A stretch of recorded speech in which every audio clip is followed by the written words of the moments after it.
Assalamualaikum warahmatullahi wabarakatuh. Bismillahirrahmanirrahim. Alhamdulillahi rabbil alamin. Wabihi nasta'inu ala umurid dunya waddin. Wassalatu wassalamu ala ashrafil anbiya'i wal mursalin. Sayyidina Muhammadin wa ala alihi wa sahbihi ajma'in. Allahumma fakihna fid din wa 'allimna at-ta'wil amma ba'du. Bismillahirrahmanirrahim. Mari kita melanjutkan ngaji kitab Al-Khulasah fi Usulil Fiqhi yang ditulis oleh Asy-Syaikh Muhammad Hasan Hitu. Sekarang kita akan melanjutkan pembahasan tentang hadis mursal. Hadis mursal itu tidak bisa dijadikan sebagai hujjah kecuali hadis mursalnya para sahabat atau hadis mursalnya para tabi'in, namun dipastikan bahwa rawi yang gugur itu adalah seorang sahabat. Maka apabila hadis mursalnya para sahabat atau hadis mursalnya para tabi'in cuman dipastikan bahwa rawi yang gugur itu adalah seorang sahabat, maka ini bisa dijadikan sebagai hujjah. Nah, sekarang akan membahas secara khusus tentang hadis mursalnya Sa'id ibnil Musayyib. Sa'id ibnil Musayyib ini adalah seorang tabi'i, merupakan menantu dari sahabat Abu Hurairah. Marasilu Sa'id ibnil Musayyibi ialah hadis-hadis mursalnya Sa'id ibnil Musayyib. Wama dzakarnahu, wama dan adapun sesuatu dzakarnahu yang telah menuturkan siapa kami hu terhadap ma min raddil mursali, yaitu dari menolak hadis mursal.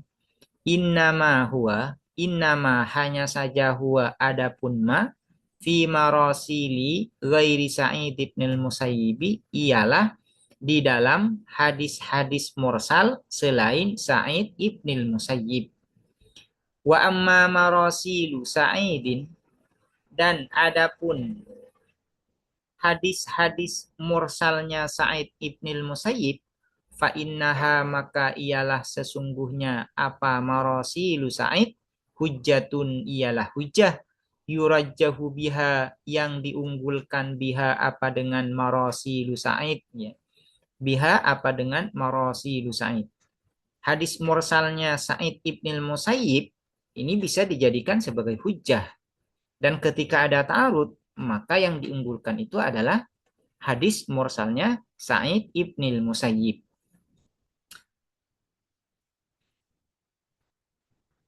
Wa Sa'id ibnul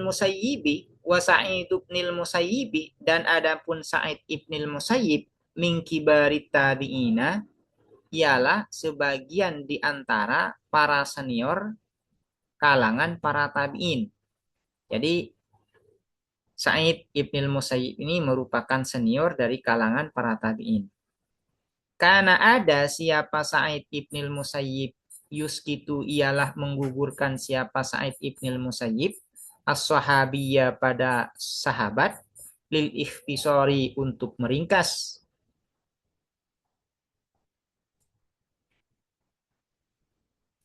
Waqad futishat dan sungguh telah diteliti marasiluhu apa hadis-hadis mursalnya Sa'id ibnil Musayyib, fawujidat maka ditemukan apa marasilu Sa'id atau marasiluhu ini, fawujidat maka ditemui atau dijumpai apa marasiluhu kulluha semuanya marasiluhu masanida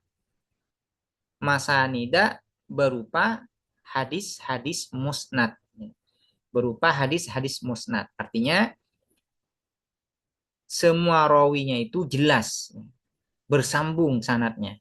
Itu yang dimaksud dengan masanid, hadis-hadis musnad. Rawaha meriwayatkan ha terhadap marasiluhu lahu terhadap ini lahu terhadap Sa'id, ini kembali kepada Sa'id Ibnil Musayyib, rawaha meriwayatkan ha terhadap marasiluhu lahu terhadap Sa'id Ibnil Musayyib as-sahabiyyu siapa sahabat alladzi yang asqatahu menggugurkan siapa Sa'idhu terhadap alladzi terhadap as-sahabi ini anin Nabi sallallahu alaihi wasallam dari Nabi sallallahu alaihi wasallam wa huwa dan adapun as-sahabi alladzi asqatahu anin nabi fil ghalibi pada umumnya pada lumrahnya sihruhu ialah mertuanya Sa'id ibnil Musayyib abu zaujatihi berupa bapak istrinya atau ayah istrinya Sa'id Abu Hurairah radhiyallahu anhu yaitu Abu Hurairah radhiyallahu anhu semoga ridha Allahu siapa Allah anhu dari Abu Hurairah. Jadi hadis-hadis mursal dari Sa'id Ibnil Musayyib ini semuanya masuk kategori musnad. Kenapa disebut dengan musnad? Iya, karena meskipun Sa'id Ibnil Musayyib meriwayatkan hadis langsung kepada Rasulullah, namun setelah diteliti, sahabat yang dibuang oleh Sa'id ini adalah sahabat Abu Hurairah, yang mana Abu Hurairah ini merupakan mertua dari Sa'id Ibnil Musayyib. Jadi meskipun zahirnya hadis mursal, tapi pada hakikatnya ini termasuk hadis musnad. Artinya rawinya jelas, ya, rawinya jelas, tidak ada yang gugur setelah diteliti. Wal bahsu dan adapun pembahasan fil hadisil mursali tentang hadis mursal, tawilun ialah panjang. Waqad sannaftu dan sungguh telah mengarang aku fihi tentang al hadisil mursal bahsan pada pembahasan mustaqilan yang berdiri sendiri falyarji maka hendak merujuk ilaihi terhadap bahasan mustaqilan man siapa orang syaa yang mau siapa man. Jadi pembahasan tentang hadis mursal ini panjang sekali dan musannif yaitu Syekh Muhammad Hasan Hitu mengarang secara khusus tentang hadis mursal ini. Sekarang kita masuk pada al-hadisul mu'an'an. Apakah hadis mu'an'an ini bisa dijadikan hujah atau tidak? Al-hadisul mu'an'anu ialah hadis mu'an'an. Al-an'anatu fil hadisi, adapun menggunakan an fil hadisi di dalam hadis, ayyakular rawi, ialah berkata ar-rawi siapa ar-rawi, orang yang meriwayatkan hadis, an fulanin dari fulan, an fulanin dari fulan. Yang dinamakan hadis mu'an'an ini adalah hadis yang periwayatannya itu menggunakan lafaz an. An, dari. Nah, ini disebut dengan hadis al-mu'an'an. Fayarwi maka meriwayatkan siapa ar-rawi bilafzi'an dengan lafaz an, dengan kataan. La bilafzi haddasani, bukan dengan lafaz haddasani au sami'tu. Au ma fi maknaha atau sesuatu fi maknaha di dalam makna haddasani au sami'tu. Min alfadit tahammuli dari kata-kata at-tahammul. At-tahammul ini adalah kata-kata menerima hadis. Allati yang tadullu menunjukkan apa allati alas simai atas mendengar. Sekarang status atau kedudukan dari hadis mu'an'an. Wal hadisul mu'an'anu hujjatun. Dan adapun hadis mu'an'an hujjatun ialah hujjah. Idza lam yakun ketika tidak ada al mu'an'inu siapa rawi yang meriwayatkan hadis mu'an'an ini mu'an'in ya rawi yang meriwayatkan hadis dengan menggunakan lafaz an atau rawi hadis mu'an'an biar tidak ini ya. Idza lam yakunil mu'an'inu ketika tidak ada al mu'an'inu siapa rawi yang meriwayatkan hadis mu'an'an mudallisan ialah seorang mudallis. Mudallis ini adalah orang yang suka menyembunyikan sebuah kecacatan dari sanad. Mudallis ini sering sering tidak menampakkan kelemahan dari sebuah sanad atau dari sebuah hadis. Ini adalah seorang mudallis.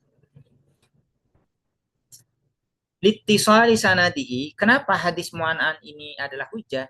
Littisali sanadihi, karena bersambungnya sanatnya al hadisul mu'an'an fil zahiri, di dalam zahirnya, ala tafsilin, sesuai perincian fil maudhu'i, di dalam topik, yutlabu, yang dicari apa tafsil, fil mutawwalati, di dalam kitab yang panjang lebar pembahasannya, dan juga dicari wa mustalahil hadisi, dan dicari di dalam ilmu mustalahil hadis. Jadi hadis mu'an'an itu bisa dijadikan sebagai hujah karena secara zahir sanadnya itu nyambung. Tapi dengan catatan rawinya itu tidak dikenal sebagai seorang mudallis. Kalau dikenal sebagai seorang mudallis, maka hadis mu'an'an ini tidak bisa dijadikan sebagai hujah. Sekarang akan menjelaskan tentang alfadut tahammul wal ada. Karena ini sempat disinggung barusan, itu alfadut tahammul wal ada. At-tahammul itu artinya menerima hadis, sementara al-ada itu menyampaikan hadis. At-tahammul itu adalah menerima hadis dari seorang guru, sementara al-ada itu menyampaikan hadis kepada murid. Alfadut tahammuli ialah kata-kata menerima hadis, artinya kata-kata yang digunakan ketika menerima hadis. Wal adai, dan menyampaikan hadis. Idza qara'a asy-syaikhu, ketika membaca asy-syaikhu siapa seorang guru, wa ghairuhu, dan adapun selain asy-syaikh, yasma'u ialah mendengar, yajuzu maka boleh lirawi bagi seorang rawi, orang yang meriwayatkan, ayyakula apa berkata siapa arawi, haddasani, berkata haddasani pada lafadz haddasani, au akhbaroni atau akhbaroni.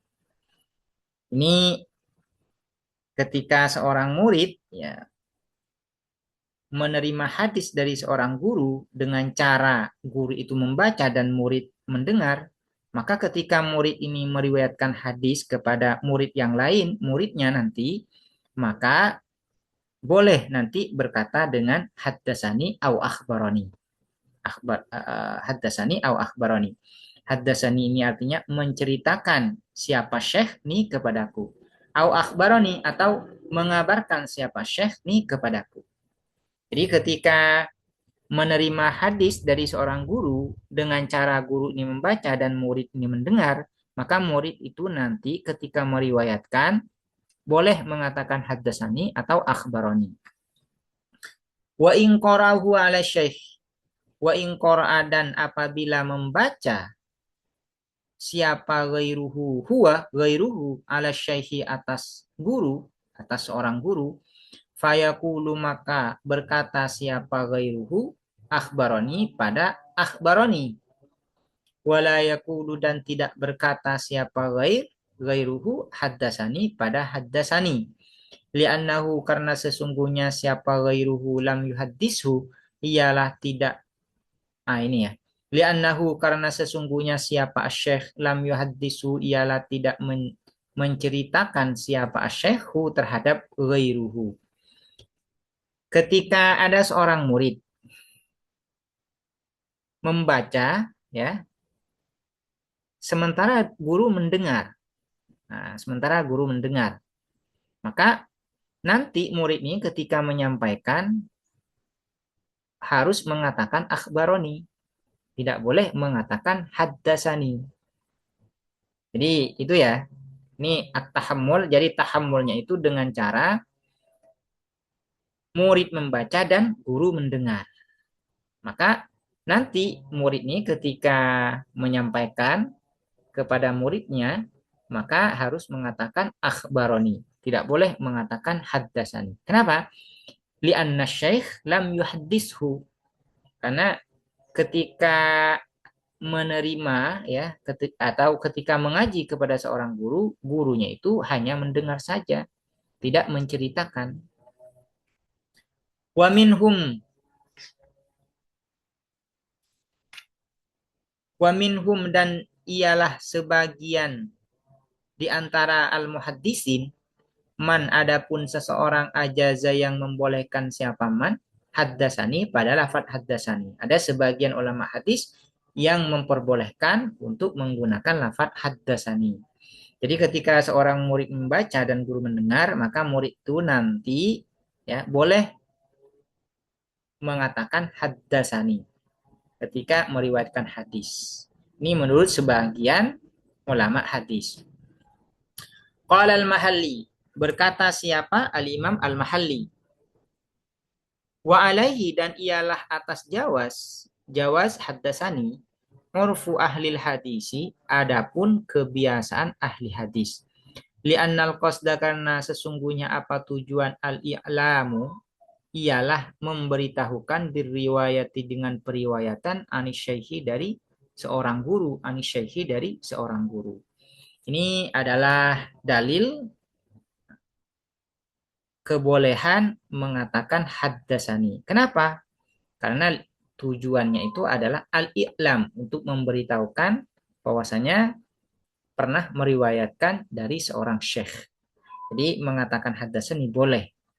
Tidak khusus pada lafaz haddasani, tapi juga haddasani boleh. Dan ini yang didukung oleh Al-Imam Al-Mahalli. Wa in ajazahu syekhu dan apabila mengijazahkan hu terhadap ghair asyaikhu siapa seorang guru min ghairi qiraatin dari tanpa membaca fa innahu maka sesungguhnya siapa ghair yaqulu ialah berkata siapa ghair ajazani pada lafaz ajazani au akhbaroni ijazatan atau lafaz akhbaroni ijazatan. Akhbaroni mengabarkan siapa syekh nih kepadaku ijazatan dengan mengijazahkan. Jadi ketika ada seorang murid diberi ijazah sebuah kitab oleh seorang syekh, oleh seorang guru tanpa dibaca kitab ini, tanpa dibaca sama sekali. Hanya guru bilang bahwasanya saya mengijazahkan kitab ini untukmu. Maka ketika seorang murid ini nanti ketika meriwayatkan, ketika menyampaikan kepada muridnya lagi, maka harus mengatakan ajazani au akhbaroni ijazatan. Demikian, semoga dapat dipahami dan bermanfaat. Assalamualaikum warahmatullahi wabarakatuh.